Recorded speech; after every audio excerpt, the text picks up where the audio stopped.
Salam əziz müdavimlər və abituriyentlər. Bizim bugünkü mövzumuz sinonimlər olacaq. Çalışacağam ki, qısa vaxt ərzində sinonimlər haqqında bütün qaranlıq qalan məqamlara toxunaq.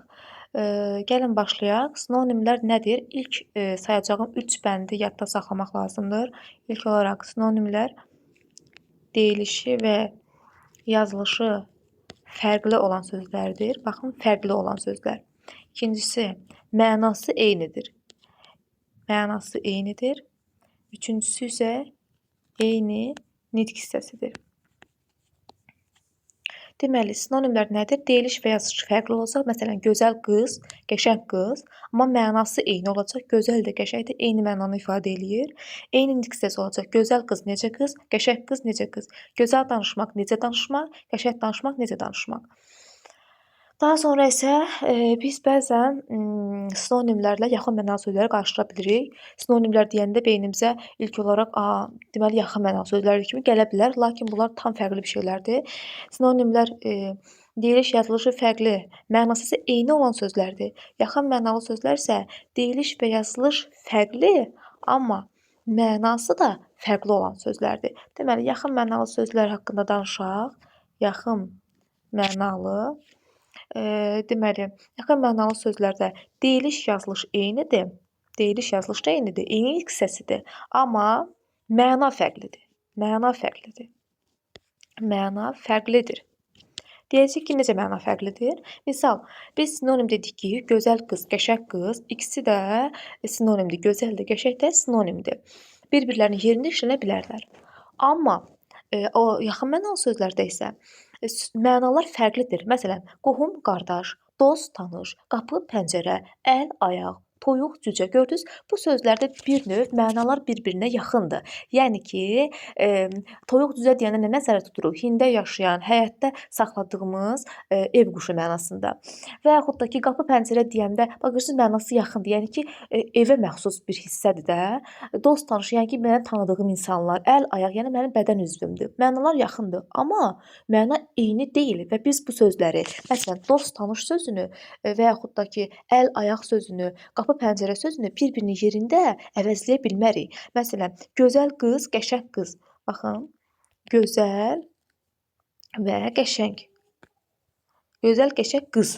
Gördünüz, biz bu gözəl qız da deyə bilirik, qəşəng qız da deyə bilirik. Amma qohum, qardaş sözündəki, əl, ayaq sözündəki, qapı, pəncərə sözündəki sözləri bir-birinə əvəzləyə bilmərik. Qapını aç, pəncərəni aç. Gördünüz, qapını aç deyəndə bizim təsəvvürümüzdə qapı canlanır. Pəncərəni aç deyəndə də təsəvvürümüzdə pəncərə canlanır. Fərqli sözlərdir. Lakin yaxın mənalı olduğuna görə biz əsasən həmin bu sözlərdən cümlələrdə fikrimizi daha yaxşı izah etmək məqsədi ilə yaxın mənalı sözlərdən istifadə edirik ki, fikrimiz yaxşı izah edilsin. Məsələn, mən toya edəcəm, toyuma qohum qardaşımı çağıracam. Görürsünüz burada qohum qardaşım, yəni ki, qan bağı olan insanlar mənasında. Hava çox soyuq idi. Əl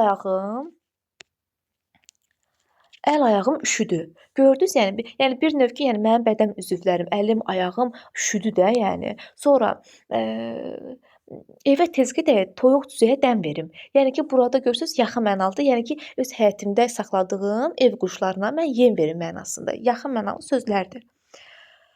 Daha sonra isə keçək ortaq sözlərə. Ortaq sözlərə diqqət edək uşaqlar. Çünki ortaq sözlər bəzən bizi çaşdıra bilər. Məsəl üçün, indi bayaq da danışdığım gözəl, qəşəng sözünə dönək. Məsələn, gözəl, qəşəng. Baxın, bunlar ortaq sözlərdir. Gözəl sözünü, qəşəng sözünü ad bildirən sözlərin yanında işlətdiyimiz zaman olacaq sifət. Lakin gözəl və qəşəng sözünü hərəkət bildirən sözlərin yanında işlətdikdə isə olacaq zərf. Yəni, biz sifətlə zərfi sinonim kimi götürməyəcəyik. Məsələn, gözəl qız, qəşəng danışmaq. Gözəl qız oldu, buradakı gözəl sözü oldu sifət. Qəşəng danışmaq sözündə isə qəşəng sözü oldu zərf. Deməli, biri sifət oldu, biri də zərf oldu. Biri sifət, biri zərfdirsə, bunlar sinonim sayılmır. Niyə? Axı biz dedik axı sinonimlər eyni nitq hissəsi olmalıdır. Amma burada nə oldu? Biri sifət oldu, biri zərf oldu, fərqli nitq hissəsi oldu. Deməli, ortaq olan sözlər ki var: gözəl, qəşəng, daha sonra səhər, sabah, əvvəl, qabaq, bu tipli sözlər ki var, ortaq sözlərimiz ki var. Biz həmin bu ortaq sözlərdən, həmin bu ortaq sözlərə diqqət yetirməliyik ki, bizim qarşımıza çıxanda gözəl danışmaq, qəşəng qız görən kimi, hə, burada gözəl, qəşəng sözü sinonimdir deməyək. Çünki onun yanındakı sözə baxmalıyıq. Əgər həmin ortaq sözlərinin yanındakı sözə baxmalıyıq ki, feildirsə, deməli bu artıq zərf olacaq. Addısa, deməli artıq sifət və ya da ki, digər nitq hissəsi olacaq ki, biz onda bunları sinonim kimi götürməyəcəyik. Məsələn, bir dənə fikir verək. Silim bunu. Məsələn, dahiyanə sözünü götürək. Baxın, bu şair dahiyanədir. Dahiyanə şair. Dahiyanə şair. Dahiyanə şair. Necə şair? Dahiyanə şair. Bu oldu nə? Sifət. Bir də deyirəm ki, şair dahiyanə şəkildə, dahiyanə danışdı. Nə etdi? Danışdı. Necə danışdı? Dahiyanə danışdı. Buradakı dahiyanə nə oldu? Artıq zərf oldu. Hərəkətin hansı tərzdə icra edildiyini göstərdi. Zərf oldu. Deməli, buradakı dahiyanə sözü də, buradakı dahiyanə sözü də deyiliş və yazılışı eynidir. Mənası da deməli deyiriksə eynidir. Əgər belə düşünürüksə, mən ona deyirik ki, bunlar eyni nitq hissəsidir. Amma bəs nətər oldu? Biri sifət oldu, axı biri zərf oldu. Demək ki, bunlar ortaq sözlərdir. Ortaq sözlərdəki, ortaq sözlərin də əsas özəyi nədir? Bu ortaq sözlər əgər adların yanında gələrsə, olur sifət, feilin yanında hərəkət bildirən sözün yanında gələrsə, olur zərf. Və biri sifət, biri də zərf olduğu üçün bu artıq sinonim sayılmır. Yəni ki, bu tipli sözləri biz tutaq götürək ki, sual verilib ki, hansı sinonimdir? Yazılıb ki, birinə dost, qardaş, A variantı dost, qardaş, B variantı dahiyanə. Məsəl üçün də. Hə, indi biz baxırıq. Bir dahiyanə sözünü götürməyək də. Çünki bilmirik, biri zərfdir, biri sifətdir. Xeyr, burada biz baxmırıq. Niyə baxmırıq? O ortaq sözlərə dahiyanədir, səhərdir, xeylidir, yaxşıdır, pisdir. Bu tipli sözlərə biz kontekst daxilində, mətn daxilində, cümlə daxilində qərar veririk ki, bu sözlər sinonimdir, yoxsa deyil. Yoxsa belə adi formada söz kimi verilsə, biz onları təbii ki, sinonim kimi götürəcəyik. Gözəl sözündə, qəşəng sözündə, yaxşı sözündə, pis sözündə. Misal olaraq da, yəni ki, biz söz olaraq baxanda sinonim kimi götürəcəyik. Hündürdür, balacadır, bu tipli sözləri. Amma həmin bu ortaq sözlər ki var, indi işlətdiyimiz səhər, xeyli, dahiyanə, yaxşı, pis tipli sözlər isə biz ancaq kontekst daxilində qərar verəcəyik ki, bunlar sinonimdir, yoxsa sinonim deyil. Daha sonra sinonimlər dedik ki,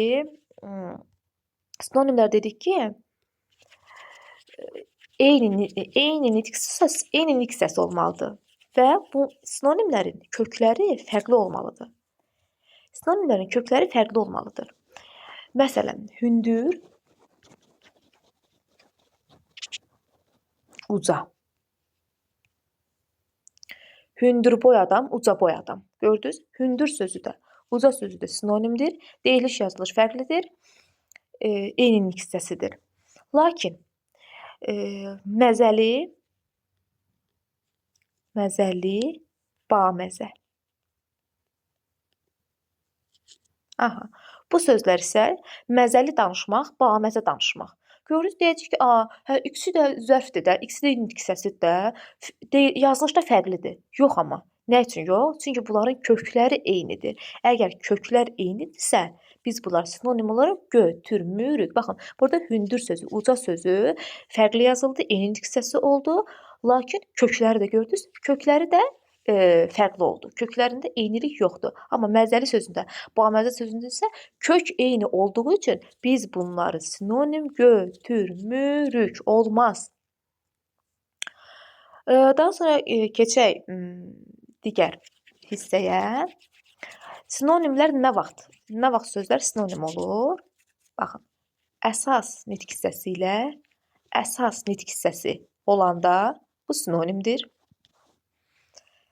Əsas nitq hissəsi ilə köməkçi nitq hissəsi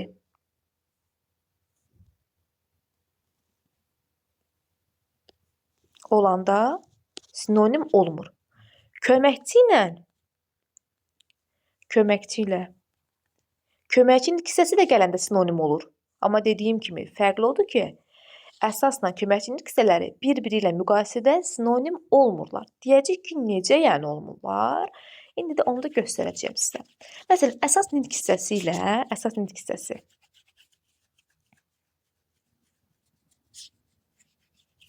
Məsələn,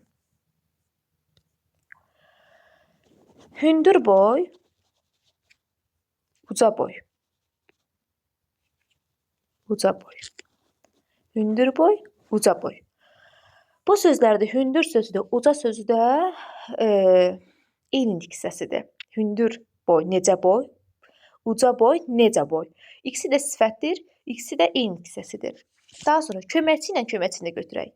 Məsələn, səndən bir dəqiqə uşaqlar. Səndən sonra gəldim. Daha doğrusu, səndən qabaq gəldim. Səndən əvvəl gəldim. Aha. Səndən qabaq gəldim, səndən əvvəl gəldim. Buradakı həm qabaq sözü, həm də əvvəl sözü qoşmadır. Özündən əvvəl göstərir, dandan şəkilçisi qəbul eləyib. Deməli, səndən qabaq gəldim, səndən əvvəl gəldim. Buradakı sözlər də qabaq, əvvəl sözü də köməkçilik hissəsidir, qoşmadır.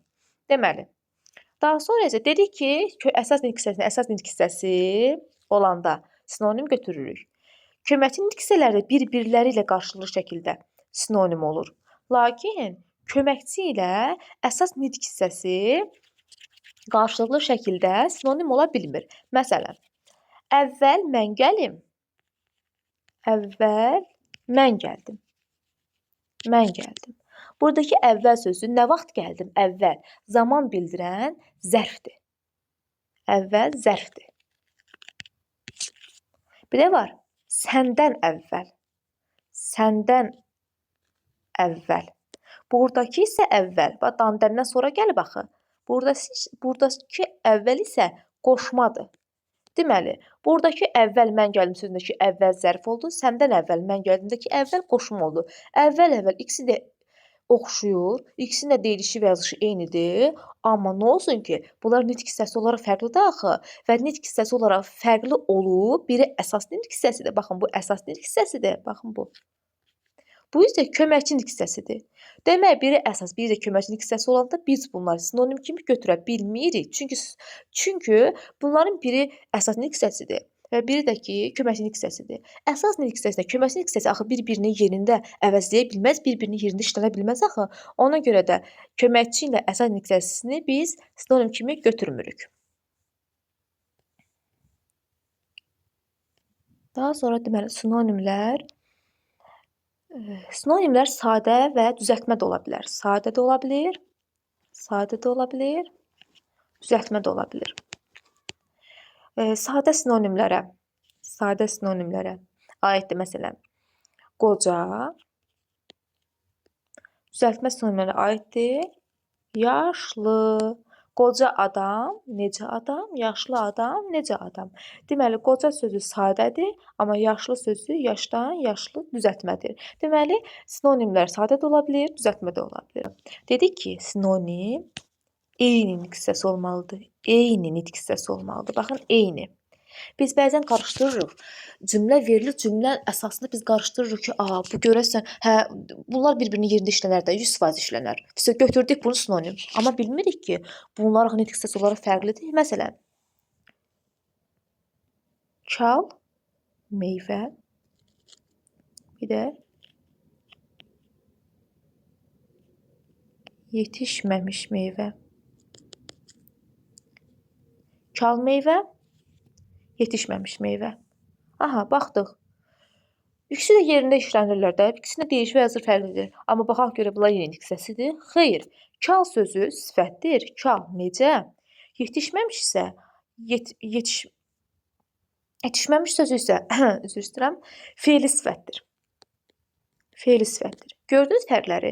Deməli, nə olsun ki, biz ilk baxışdan gördük ki, bunlar bir-birinin yerində işlənir və mənası eynidir.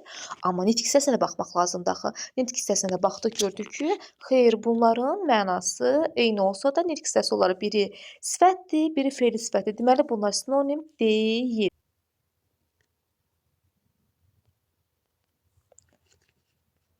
Yatmamış adam. Yatmamış adam. Bir də var oyaq adam. Oyaq adam. Yatmamış adam, oyaq adam. Bunların mənası eyni ola bilər, amma nitq hissəsi olaraq fərqlidir. Oyaq necə? Bu oldu sifət. Yatmamışdı necə? Amma nitq hissəsi olaraq oldu fe'li sifət. Deməli, bir-birinə bənzəslərdə diqqətli olmaq lazımdır, sual vermək lazımdır. Baxmaq lazımdır, bu hansı nitq hissəsidir? Və yaxud da ki, məşhur. Məşhur adam, bir dəfə tanınmış adam. Gördünüz, burada məşhur sözü də, tanınmış sözü də bir-birinə oxşasa da, məşhur sözü sifətdir, tanınmış sözü fe'li sifətdir. İndi isə fikirlərimizi cəmləyək. Deməli, sinonimlər nə idi? Sinonimlər tapanda nəyə fikir verməliyik? Deyilişi, yazılışı eyni olmalıdır. Eyni olmalıdır. İkincisi, deməli, indi isə gəlin fikirlərimizi cəmləşdirək və sonda hansı nəticəyə gəldik? Sinonimlər nədir? Birinci, deyilişi, yazılışı fərqli, mənası eyni, nitq hissəsi eyni,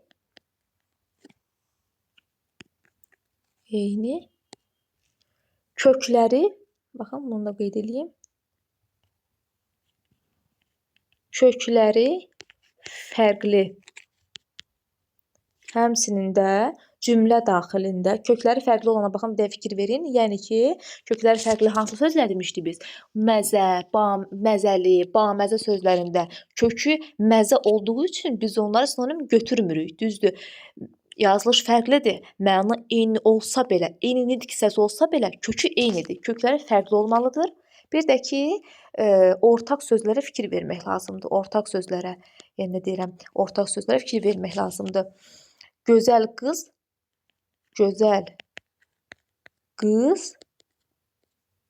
və gözəl danışmaq. Gördünüz, bax, ortaq sözlərdə fikir vermək lazımdır sinonimlərdə. Çünki gözəl qız sifətdir, gözəl danışmaq isə zərfdir. Daha sonra sinonimlərdə nəyə fikir verməliyik? Nitq hissəsi probleminə fikir verməliyik. Nitq hissəsi olaraq ya hər iki sinonim əsas nitq hissəsi olmalıdır. Əsas. Ya da köməkçi nitq hissəsi olmalıdır hər ikisi. Köməkçi. Daha biri əsas, biri köməkçidirsə, biz onu sinonim kimi götürməyəcəyik. Məsələn, səndən qabaq mən gəldim. Qabaq bizdə belə deyil idi. Aha. Birində qabaq bizdə belə deyil idi. Zərf. Səndən qabaq mən gəldim. Qoşma. Biri köməkçidir, biri əsasdır. Bunu götürməyəcəyik. Bir də ki, cümlədə baxmalıyıq sözün nitq hissəsinə. Bax, burada da yenə nitq hissəsi problemi var. Nitq hissəsinə diqqət yetirməliyik. Mənası, yazılış və deyilişi fərqli olacaq. Mənası eyni olacaq, amma nitq hissəsi olaraq eyni olmayacaq. Məsələn, kal və yetişməmiş. Kal oldu sifət, yetişməmiş oldu fe'li sifət. Bunlar da ayrı nitq hissəsi olduğuna görə bunlarla bir sinonim götürməyəcəyik. Bugünlük bu qədər dostlar. Əgər video faydalı oldusa, bəyənib, rəy yazmağı unutmayın. Sağ olun, gələn görüşlərədək.